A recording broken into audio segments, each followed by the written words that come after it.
I've actually been creating painting for about 20 years.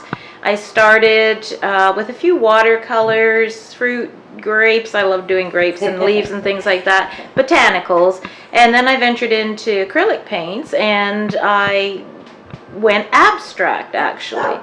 And I like to paint large normally, and so that is like an intuitive process. Okay. It's an emotional thing. It's by intuitive I mean you're just moving forward quickly through the painting, step back every so often, see where it's at, and it reflects back to you something from your inside, which is really interesting.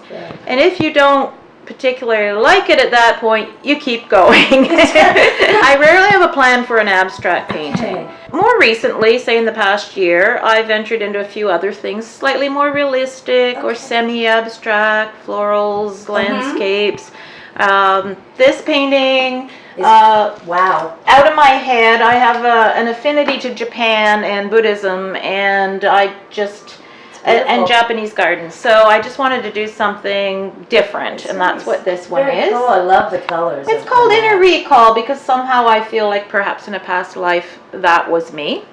So interestingly enough, with abstract or intuitive work, that you can learn things about yourself. It's like something's almost being channeled through you, and you can see it in the painting, or sometimes as other people make observations of what you've done, they'll point out things that you didn't see, which is obviously coming from inside of you, and you might not even know it was there. So it's wonderful to share your work with other people and get their impressions of it.